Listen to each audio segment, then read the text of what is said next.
ဆိုတော့ဘယ်လိုဥစ္စာမျိုးပြောနေလဲပြောအောင်လဲဆိုရင်ကျွန်တော်နှစ်ခုလောက်ပြောပြမယ်တစ်ခုကပါလဲဆိုတော့ကျွန်တော်ဒီအဲ့မှာဆိုတော့တယောက်ပေါ့ဆိုတော့တယောက်ကိုသူက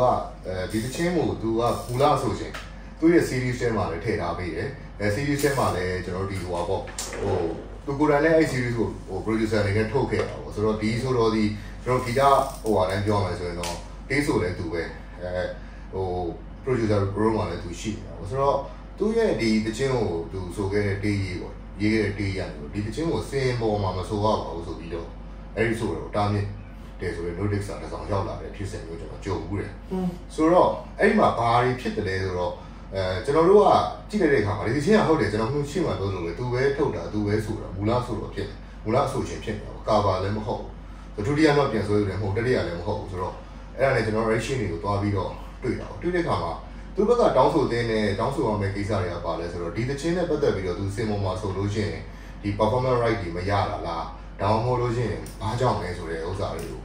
သူတောင်းဆိုအောင်ဒါမှမဟုတ်ရတဲ့ performance right ကနေသလားဆိုတဲ့ဥစ္စာမျိုးတွေကိုပဲကျွန်တော်တို့က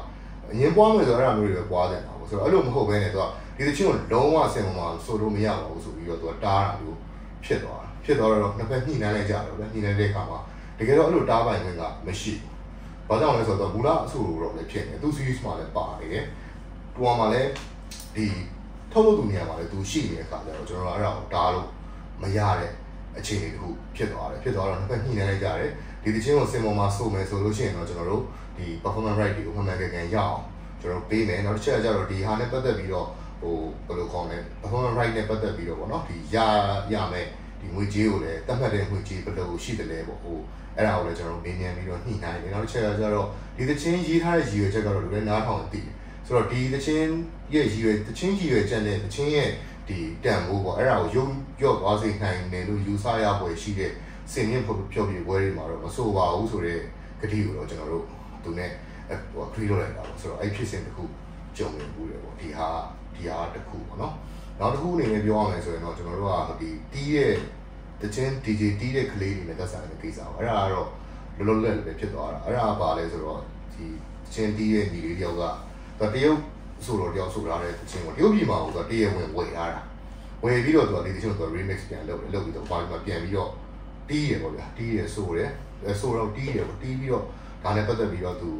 ဖွင့်ချင်းလိုက်ဖွင့်တယ်ပေါ့ဆိုတော့အဲ့ဒီမှာနာမည် GD ခုနကပြောလို့ brand တစ်ခုကနေပြီးတော့ဒီ warrior နဲ့အဲ့တချင်းကိုသူကလည်းဒီ TikTok တွေဘာတွေမှာ trend ဖြစ်နေတော့ဒီတိုင်းယူသုံးလို့ရတယ်ထင်ပြီးတော့သူကဟိုသူရဲ့ brand promotion တစ်ခုလုပ်လိုက်တာပေါ့လုပ်လိုက်တဲ့အခါကျတော့အဲ့ဒီရဲ့ကလေးနဲ့သူတို့နဲ့ဟိုခဏလေးစကားပြောတဲ့အခါကျတော့ဒီတချင်းကကျွန်တော်တို့ကတရားဝင်ဝယ်ပြီးတီးထားတယ်ဆိုတဲ့ contract ကတရုတ်နဲ့ contract ကရှိထားပြီးသားဆိုတော့အဲ့တချင်းနဲ့ပတ်သက်ပြီးတော့ဒီအသုံးပြုလိုက်ပြီးတဲ့အတွက်ကြောင့်မို့လို့တော့ကျွန်တော်ဒီဟိုဟာကိုပြန်ပြီးတော့ဒီအသုံးပြုလိုက်တဲ့အတွက်ဒီသူ့အတွက်ပြန်ပြီးတော့ကုစားမှုမျိုးတွေတော့ကိုဘက်ကပေးရတာပေါ့အဲ့ဒါလည်းဟိုနှစ်ဖက်ညှိနှိုင်းတဲ့ကြတဲ့အခါမှာတော့ဒီပျော်ရွှင်တဲ့ကုစားမှုပဲဖြစ်သွားတော့စိတ်ငြိမ်တဲ့ကုစားမှုမဟုတ်ဘူးဟုတ်ပျော်ရွှင်တဲ့ကုစားတော်လေးရပါ